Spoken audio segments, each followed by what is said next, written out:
Michael McCoy and his guests are not necessarily the opinions of KPOG, any particular religious denomination, or any other theological institution. Thanks for listening to Mac's World Live, living free through forgiveness, live on KPOG and webcast1live.com. All right, good morning. It is 10 o'clock in the morning on the 19th anniversary of September 11th. It's the 11th of September in the year 2020. And today, we're going to read Jesus Calling, of course. I don't get it done every day. I don't know why. I don't choose to not do it. I just kind of overlook it, I guess. So we're going to read what Jesus Calling says for September 11th, which, by the way, this daily devotional is based on Scripture. Today's is Philippians 4, Psalm 102, and 1 Peter 1. And then I'm going to share with you some thoughts I have, as well as some thoughts of some other people, because people are a lot smarter than I am for the most part, and sometimes we agree and sometimes we don't. And one of my favorite lines is, if two people always agree, one of us isn't necessary, and you, my friend, are very, very necessary. Speaking of necessary people, good morning, Darren. Good morning, Les, my friend. Good morning, Alicia. Good morning to those of you who are choosing to join us through social media on Facebook. And whenever I say that, it takes me back to, well, it would be 12 years ago now, when I first decided to build an online platform, which includes the physical studios of webcast1live.com.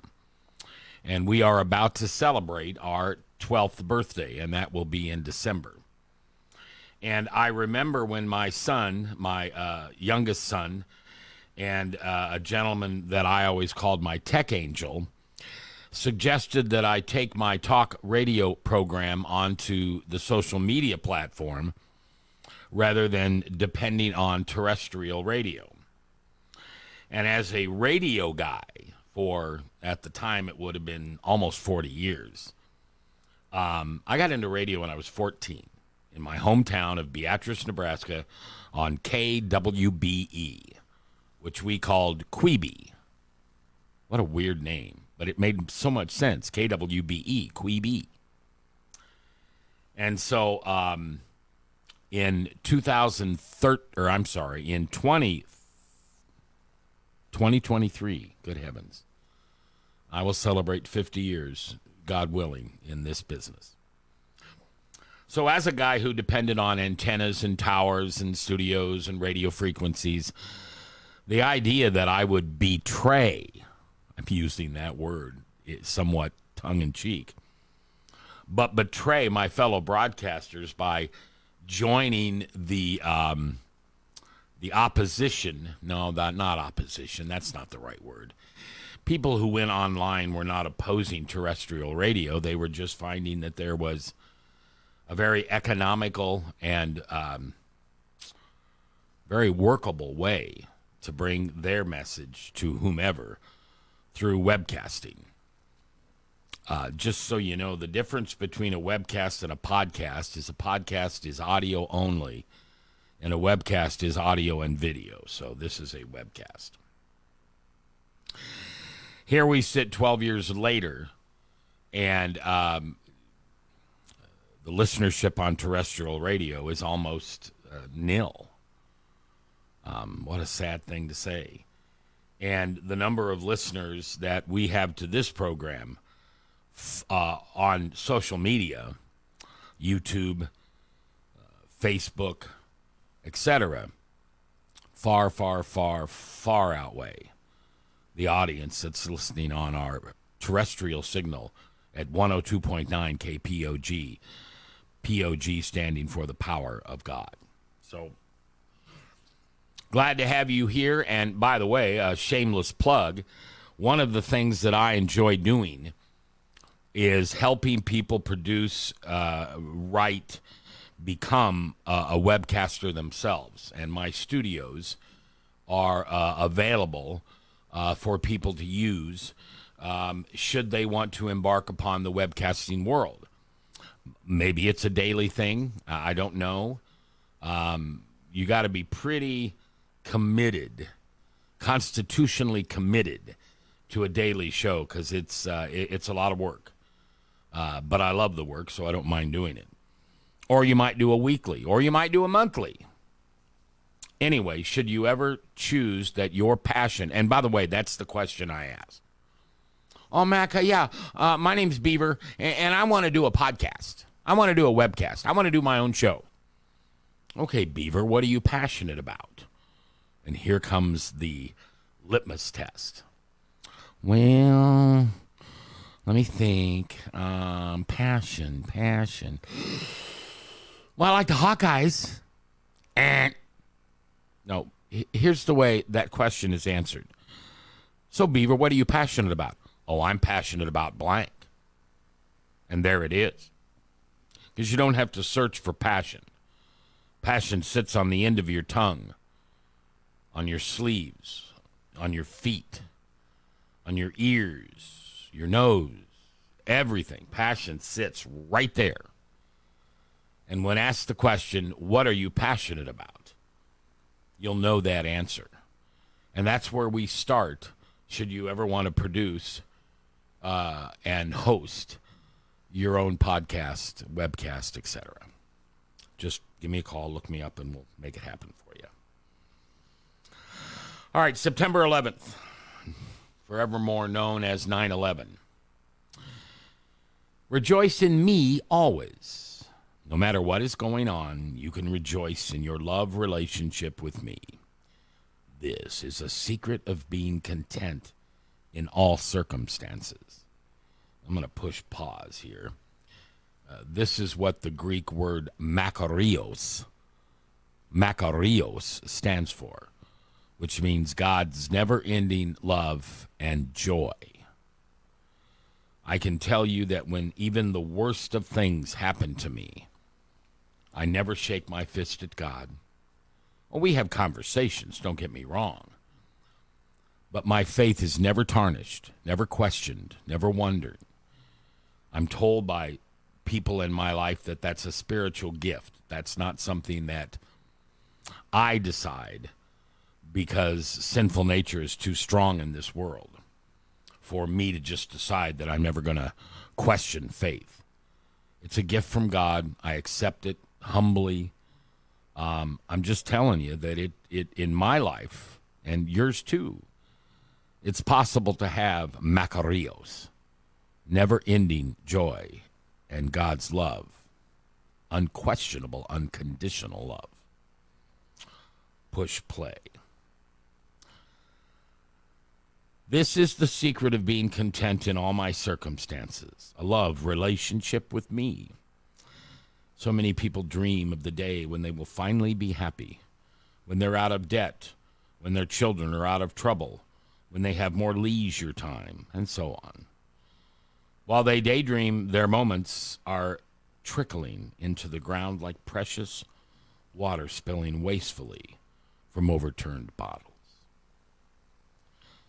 Fantasizing about future happiness will never bring fulfillment because fantasy is unrealistic. It's not reality. Even though I am invisible, I am far more real than the world you see around you. My reality is eternal and unchanging. Bring your moments to me, and I will fill them with vibrant joy. Now is the time to rejoice in my presence. Amen.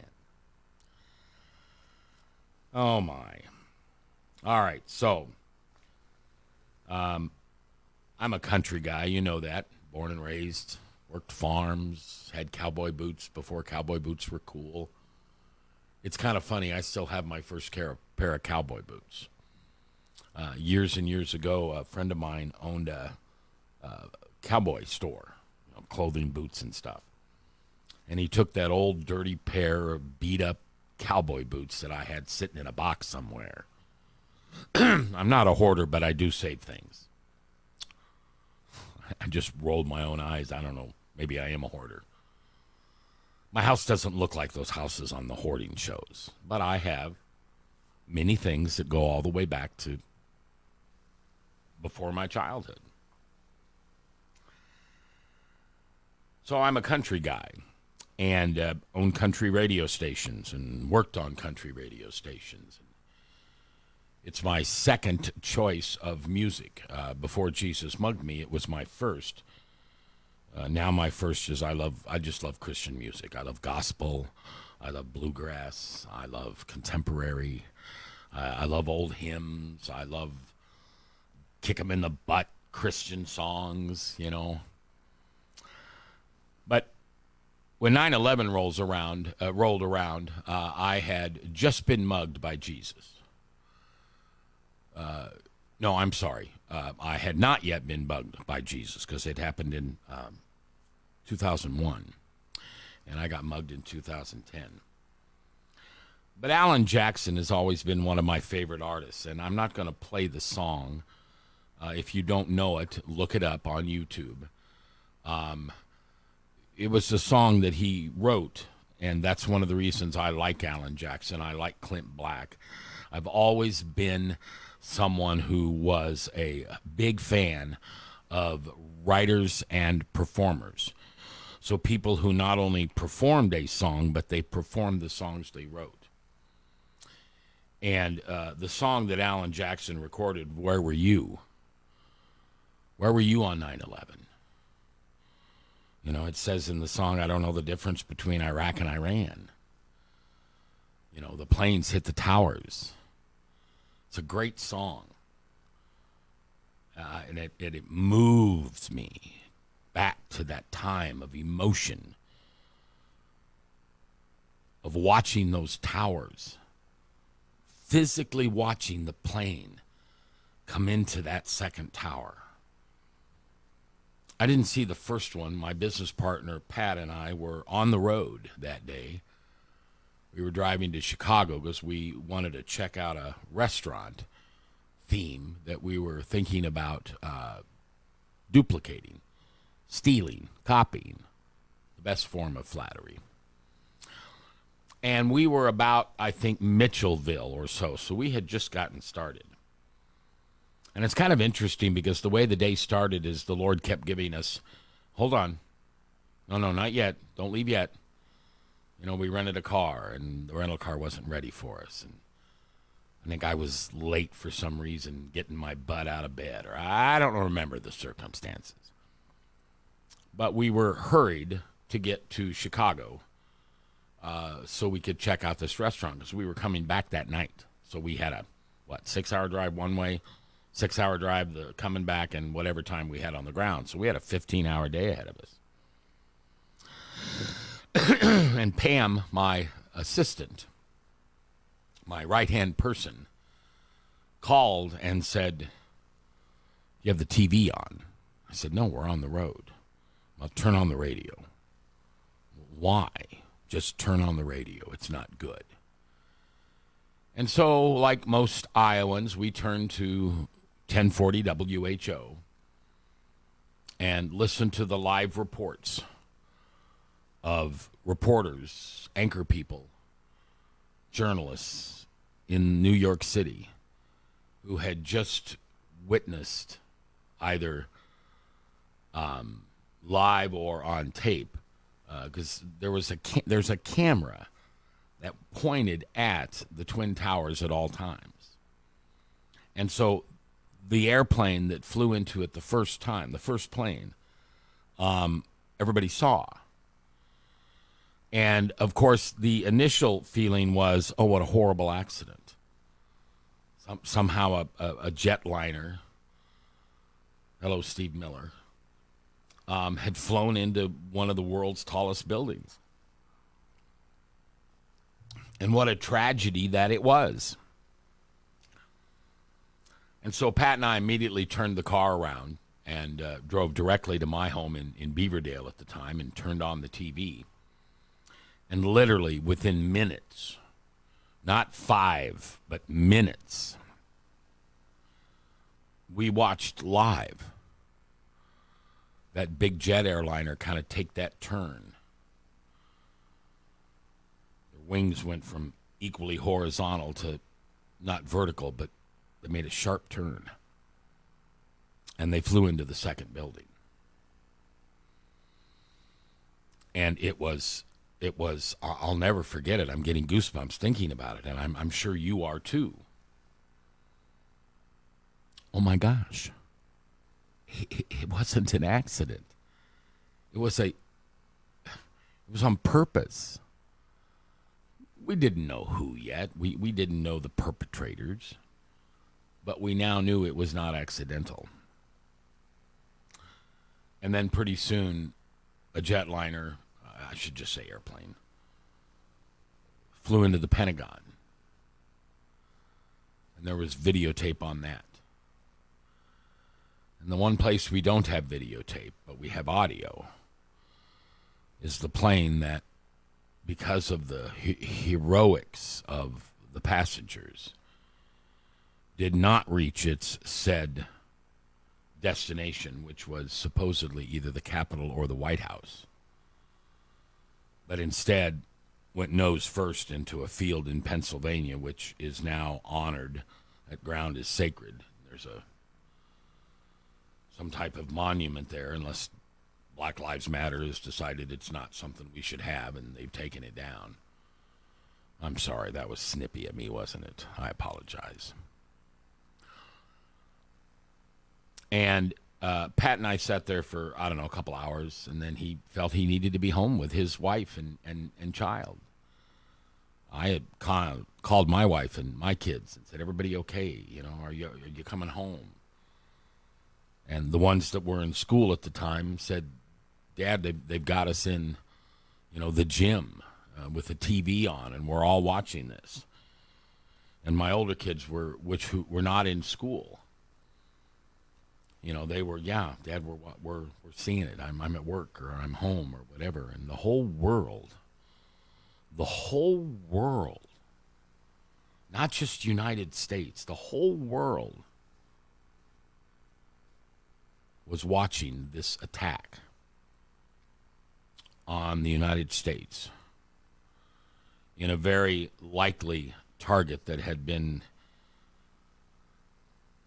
I guess, attacked before, and that was the World Trade Centers. And I remember, I can't think of his name now, the African-American reporter on CNN. Bernie somebody. And the reason I liked, or maybe I should just say I remember that, because Bernie was also in shock. He was raw. He was transparent. He couldn't believe what he was watching either. Those jetliners were filled with fuel, airline fuel. It's a different kind of fuel. It's not a gasoline. It's a fuel, and it's an invisible fuel, much like you see race car drivers use. And so even though a person might be on fire, the flames and heat are very real to them, but to the naked eye, we can't see it.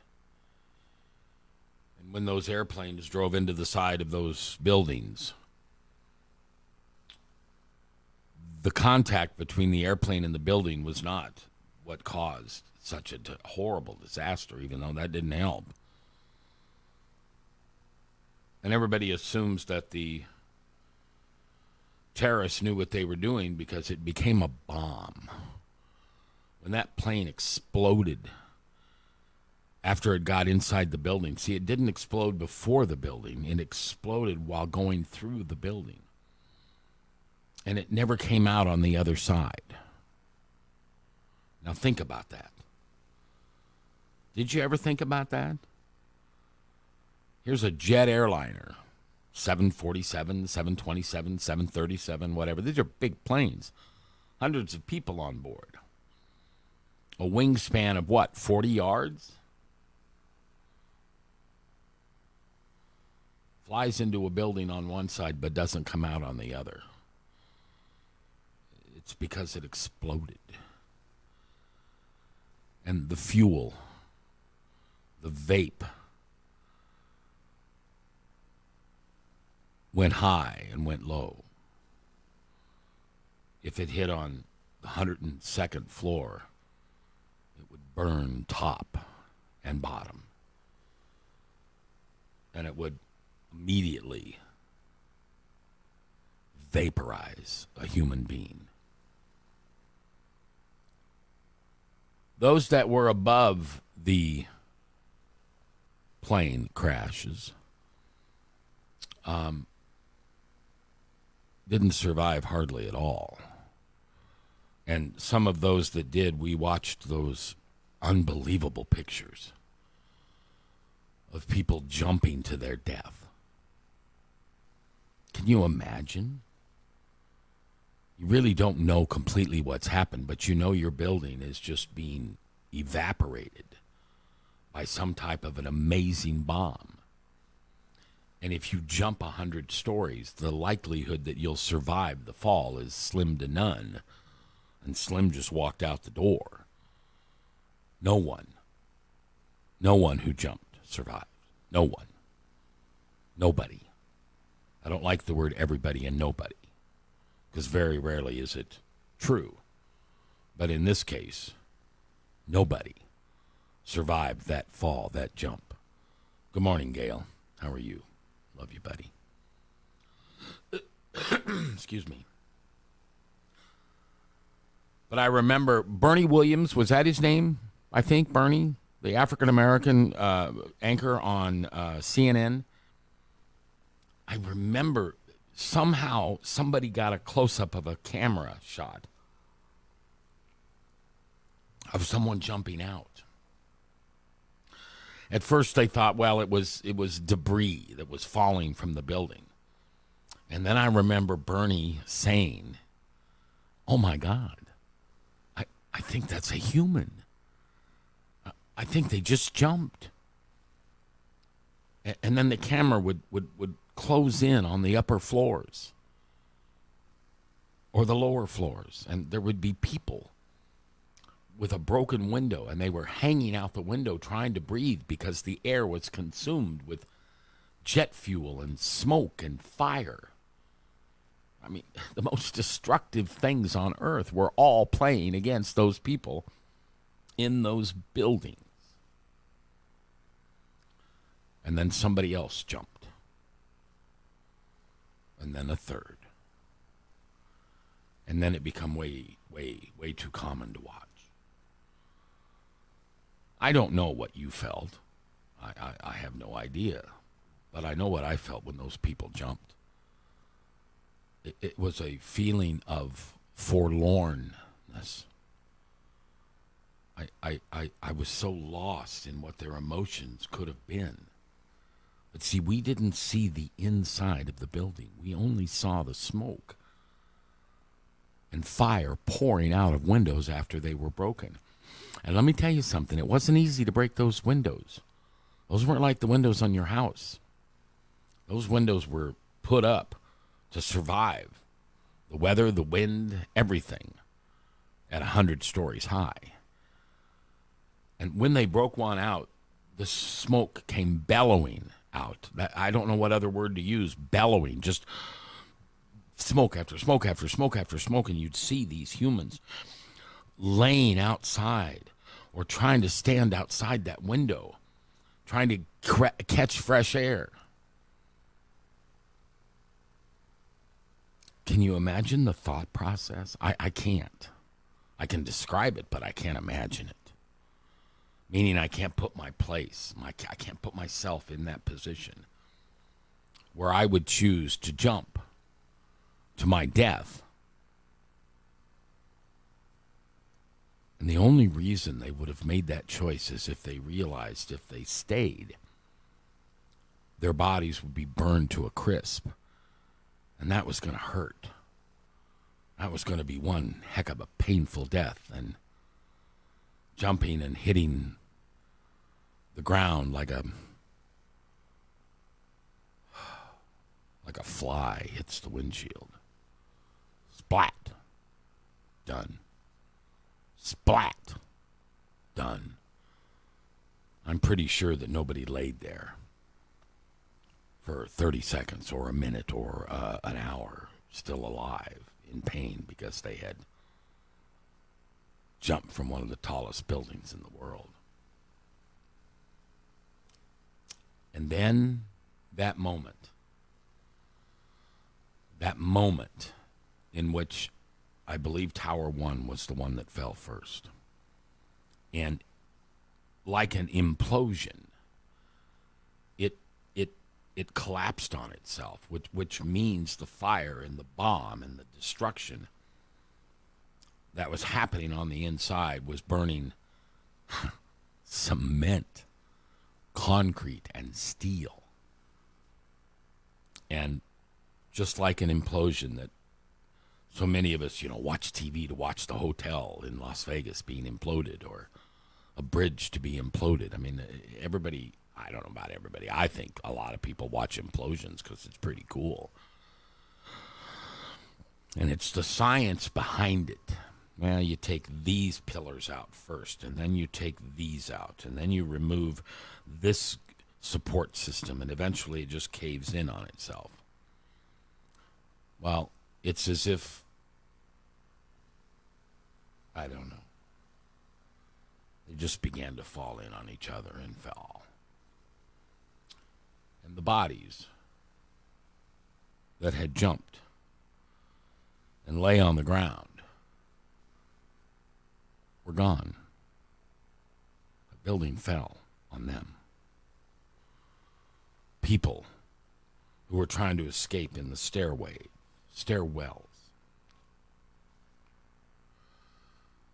their bodies were never found.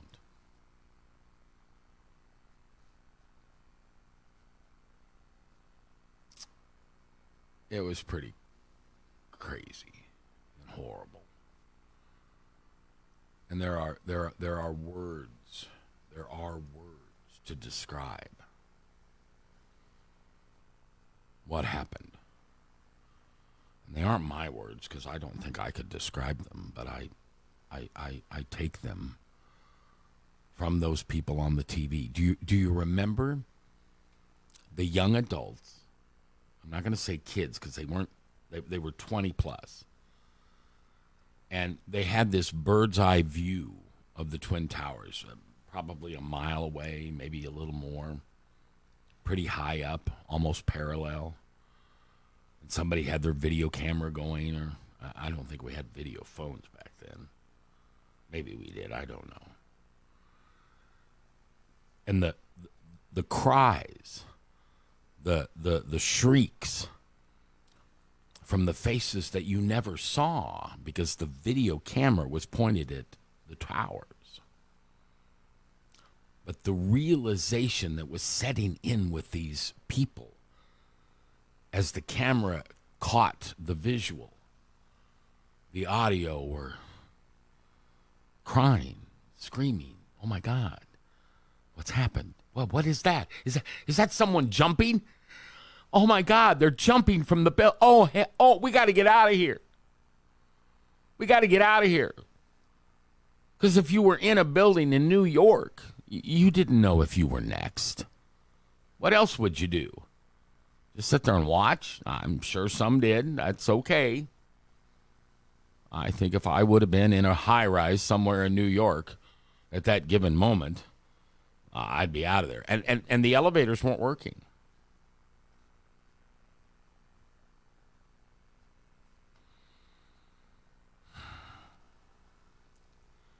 As the towers fell,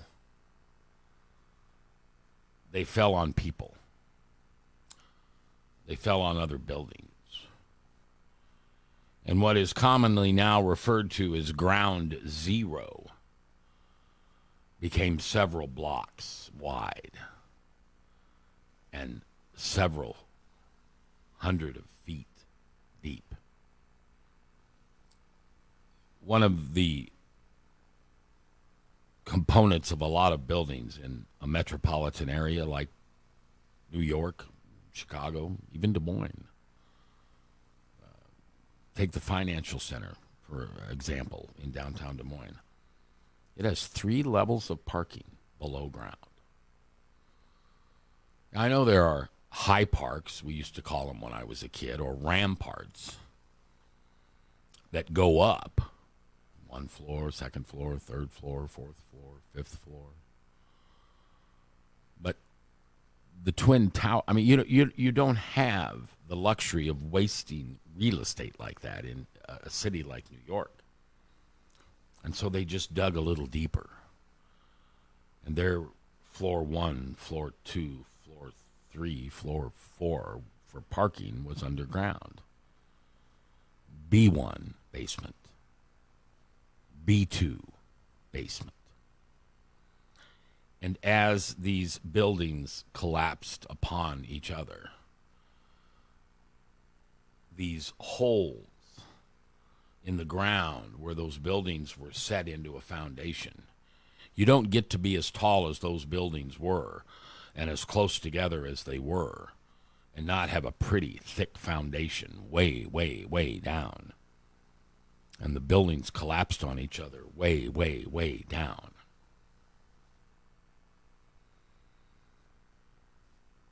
The dust. Remember the dust? Remember the few people that were able to capture what was happening on tape or film? And as the towers fell, those billows of smoke and gas and toxic air just billowed down the streets of New York City. It's like they had a mind of their own, and when they came to an intersection, they knew they could turn, and they did.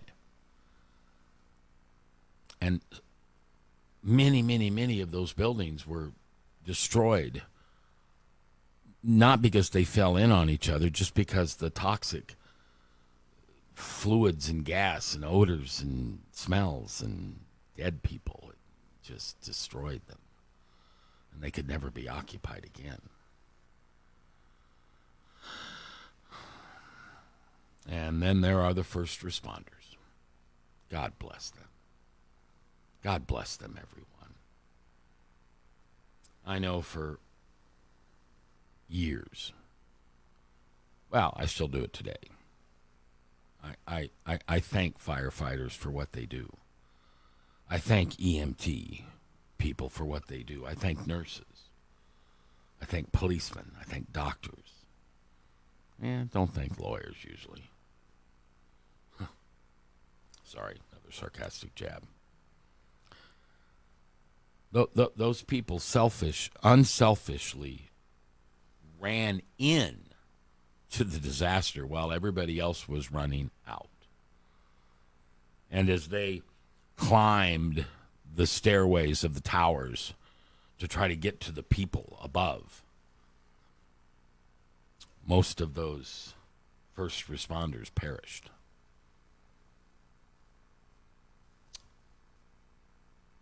I have flags at home that were a part of the field of flags that we as a radio station put together with local insurance agents, or an insurance company, homesteaders. And I have a plaque that they gave me. But I also bought 12 of those flags that were displayed, one for every person who lost their life. And on every one of those flags, there's a yellow ribbon. And printed on that yellow ribbon is the name of the person who died in 9/11. And so many of them are first responders. If you were to come to my house today, there is a flag that sits on my front deck. And there's a yellow ribbon on it.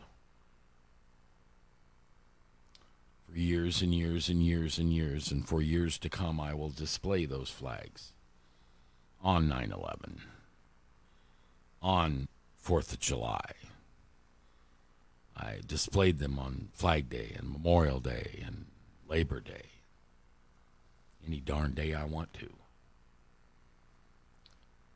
Because every time I look at one of those yellow ribbons, I know it stands for someone who never did anything wrong to the people who decided that their life was worthless, expendable.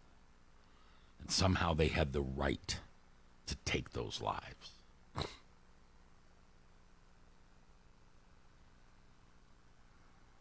Oh, we hunted down Osama bin Laden. We hunted down, we hunted people down, and it took us years. Most of the people who know would tell you that we got them. We made them pay the price. We invaded Iraq, Iran, Libya. We invaded countries. We removed governments. We took out terrorists and their families. Our flesh took as much collateral damage as we could take to make them pay for coming after America. What a tragic way to say, so proud to be an American. Don't tread on me. Don't mess with me. Don't fornicate with me. You come after me, us, Americans? You're coming down. Brad says we didn't invade Iran. What did we do? I don't know. I thought we invaded Iran too. Anyway. Oh, talking about Afghanistan. Yeah, you're right. That's what I thought. Osama bin Laden, the face that everybody knew, the long beard, the tall, wiry, 6'4", 6'5" man who was supposedly the quote-unquote mastermind behind 9/11.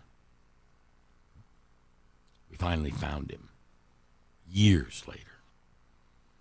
And I remember that day at the White House when President Obama stepped through, walked down that long hallway, and then stepped up to the podium and said, "We got him.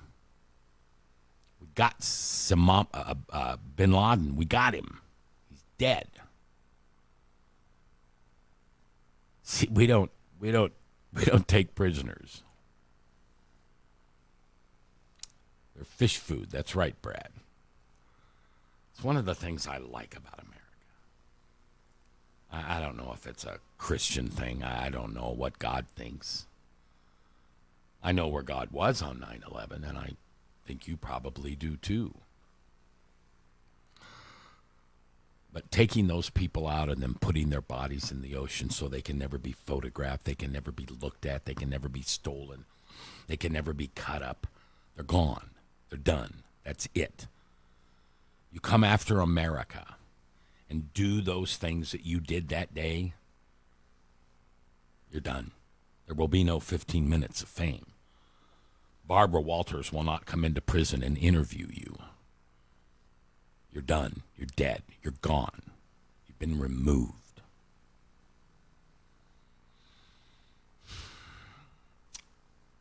I have a friend of mine who writes for a newspaper, a small newspaper, not a big deal. I went to journalism school with him.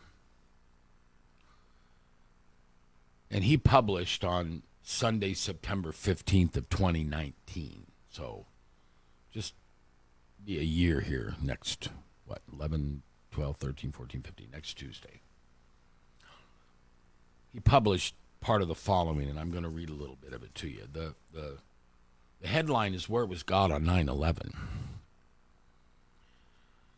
There are times in our life we will always remember. I will always remember where I was when I heard about the assassination of President Kennedy, or Neil Armstrong walking on the moon, or when the Challenger exploded, and of course, the events of 9/11. Some of those events seem to have happened a long time ago, and others, like 9/11, just seem like it wasn't that long ago.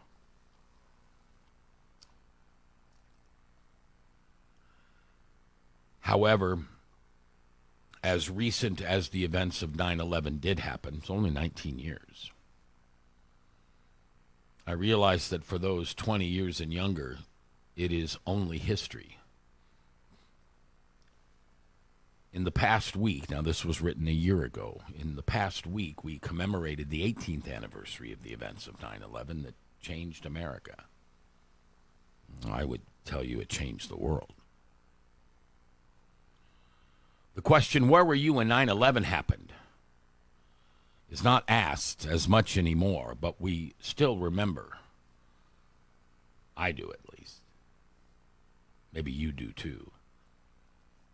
As if it was yesterday.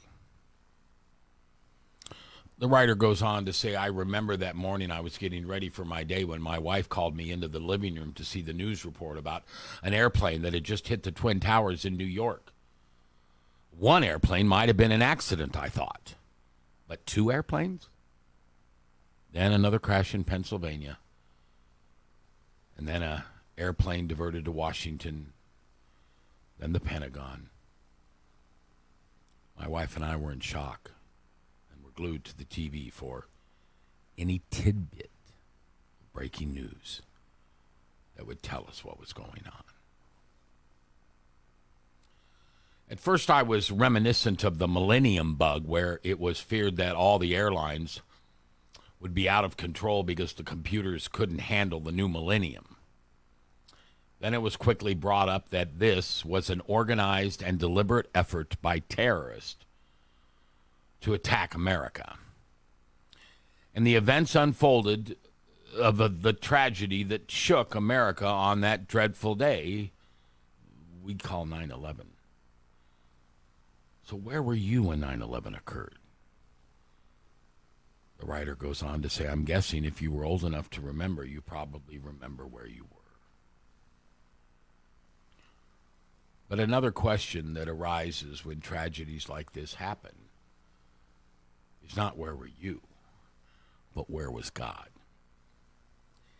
In the beginning, that question was asked by those who were in great pain, those who lost loved ones in the attacks. Husbands, wives, sons, daughters, children, grandparents, best friends. It was also asked of people who were angry and wanted to blame someone or something for what had happened. Such an American characteristic. It's that part of justice that lives within us that gets a little ugly from time to time. Gail writes, I was delivering to the Home Depot listening to Bob and Tom. And as the second plane hit the tower, I had to get out. Another driver came in and told us the building had collapsed.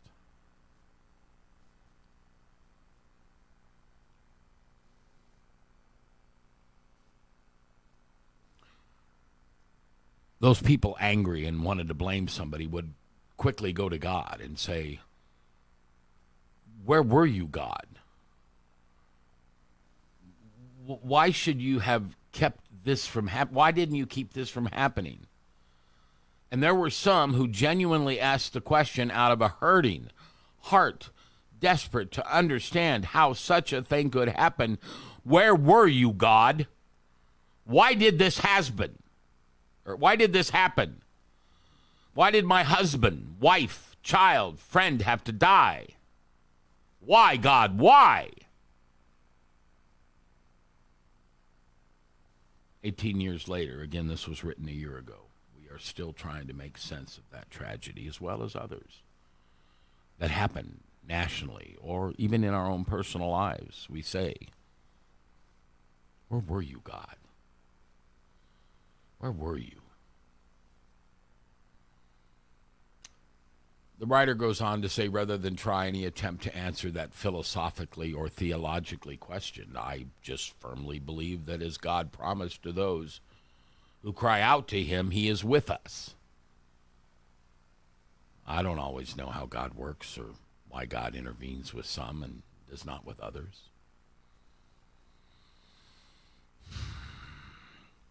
But I do believe he loves us and he helps us through the tragedy. Isaiah 43, verse 2 and 3 says, when you pass through the waters, I will be with you.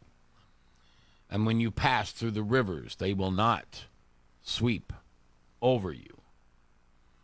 And when you walk through the fire, you will not be burned. The flames will not set you ablaze. For I am the Lord, your God, the Holy One of Israel, your Savior. A hurricane in the Bahamas and the East Coast. Fires out in California. Other tragedies that have happened and are happening in our lives right now. I strongly believe, the writer writes, I strongly believe that God is there willing to be with us to help us through those times. And when a loved one dies, I believe God is with them, ushering them to sleep, comfort, love, strength, and joy. Shortly after the events of 9/11, someone wrote a poem entitled, Meet Me in the Stairwell. Author unknown asking, where were you, God? And the verses in the poem answered, I was on the 110th floor in a smoke-filled room with a man who called his wife to say goodbye. I was at the base of the building with the priest ministering to the injured and the devastated souls.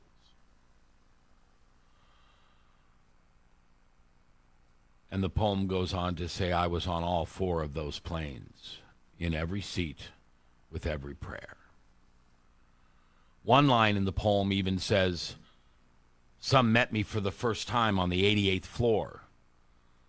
Some sought me with their last breath. Some chose to ignore me, but I was still there. The writer goes on to say, when I heard that poem for the first time, it spoke to me deeply, recalling tragedies in my own life. I also sensed the presence of God with me, helping me through those traumatic times. And I know he was with my dad and with so many others who passed on to eternity and be with Jesus forever. Where were you when blank? Where was God when blank? Well, he was right there all the time with you. The writer of that letter is Dan Weiss. He's a pastor of a church, a man I've known for a long time. And, you know, we could Google, where were you on 9/11 and where was God on 9/11, and there would be hundreds of things online. But I guess because I know Dan, I always like to go back to what he wrote.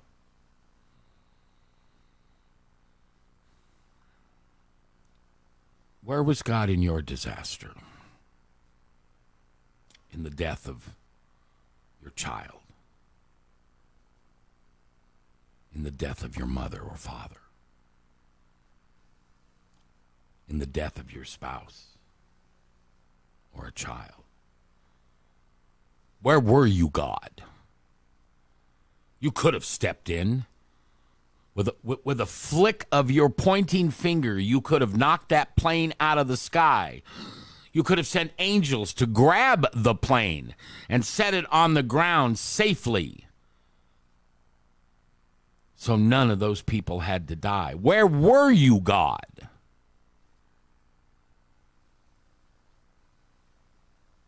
The Bible tells us many, many, many, many, many, many stories of where God steps in. We call them miracles. I think God just calls them sad, sad, sad days. days that he never planned, days he never wanted to happen.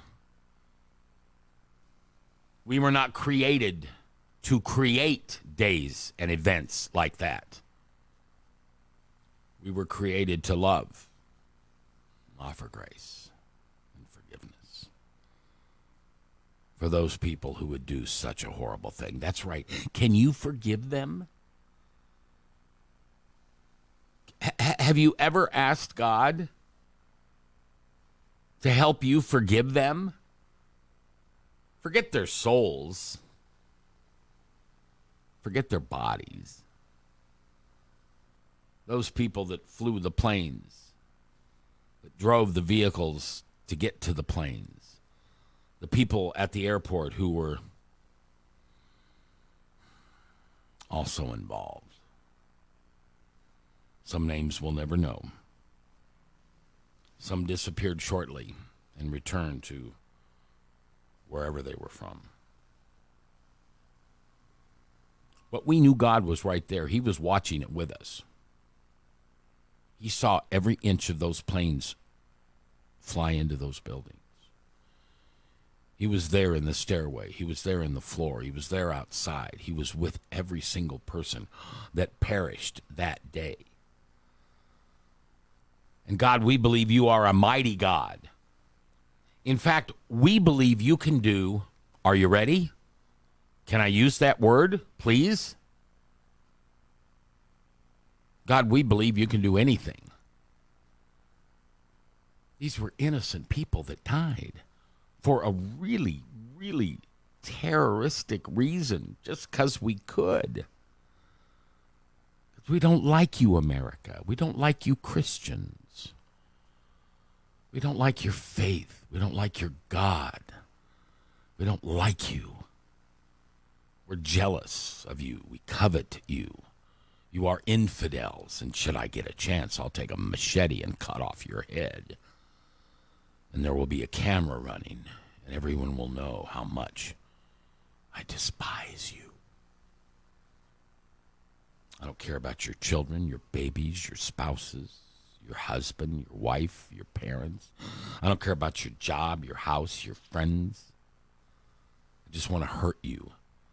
I want to take your life. You either convert to our way of thinking or we'll take you out. And they did that day. And you ask, where was God? Well, I have good news in the midst of this tragedy, because we're living it again. No, there's no planes hitting buildings, but we're wearing masks everywhere. We have a pandemic that is impacting every single person in this country. Do you understand that? In many ways, this pandemic is bigger than 9/11. There are some people who weren't fazed by 9/11, didn't care. Didn't matter the color of their skin or their creed or their religion. They just didn't care. So what? It's politics. If we'd leave them alone, they'd leave us alone, someone might say. Yeah, that's my answer.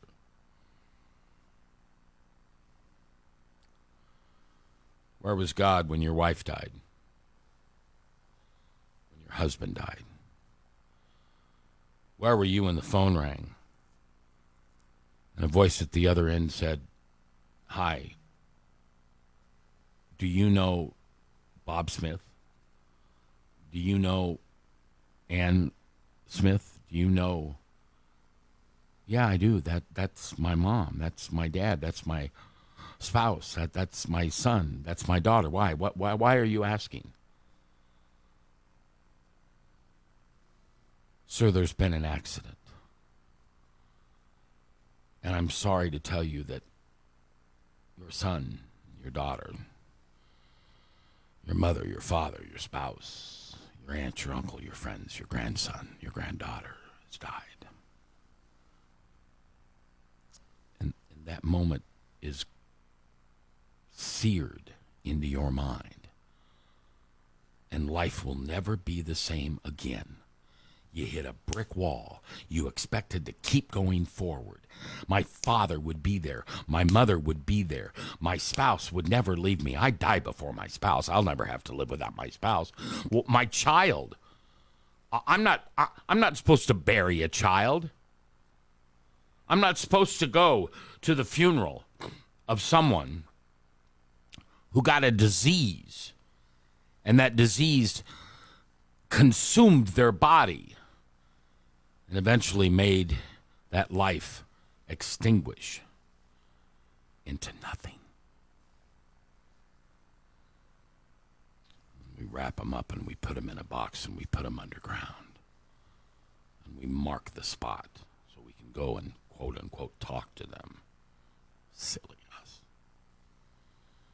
Or we can go and just feel the presence of them somehow, some way. Feel their spirit, hear their voice, hear their laughter. Maybe once again remember the hand that we held that clenched us so hard because they didn't want to go. They wanted to be healed. They wanted to be here. And people prayed. There were circles. There were prayer chains. There were requests over and over and over to say, God, where were you? My friend Brad lost a child, lost a daughter. He writes, when your child dies, when we expect our parents to die at some point, we know we're going to die, but our children aren't supposed to have a child die. For me, my faith in the whole thing, it was the only thing that made it possible to make it through that dark valley. I remember that day when Brad lost his daughter. Tragic car accident. I remember that day when we gathered in the chapel at Hope. 10, 12, 15 guys, all brothers in Christ. And we tried to console Brad, but how do you console someone when they've just lost their daughter? And what I read there a moment ago is absolute truth. I'll never forget the strength that Brad drew from his faith, knowing that he'd be with that daughter again. And at least in our presence, or my presence. Brad never shook his fist at God and said, where were you? Oh, he might have in the darkness, in that valley, that dark valley. But those of us who follow him, those of us who believe in him, those of us who have a relationship with him know that he is always with us. He was there on 9/11. He was with Brad when his daughter was killed. He's with you when your mom and dad die. He's with you when your child dies. He's with you when your spouse dies. And the only solace we can take moving forward is God did not create us to die. He created us to be sinless and live forever. And sin enters into our lives and takes that physical life through disease, through tragedy, through accident. But always remember that with Jesus by your side, as he was with Brad and us men that day, when we had to say goodbye to his daughter, Jesus is there, taking us home, allowing us to rest in peace until he comes back and takes us home. And then you'll see your mom, and you'll see your dad, and you'll see your child, and you'll see your spouse and your neighbor and your loved one. And you know that in the blink of an eye, the snap of a finger, you're alive again with Jesus. And that's where God was on 9/11. He was giving you hope that one day you too will return to his bosom. Amen. Amen. Amen.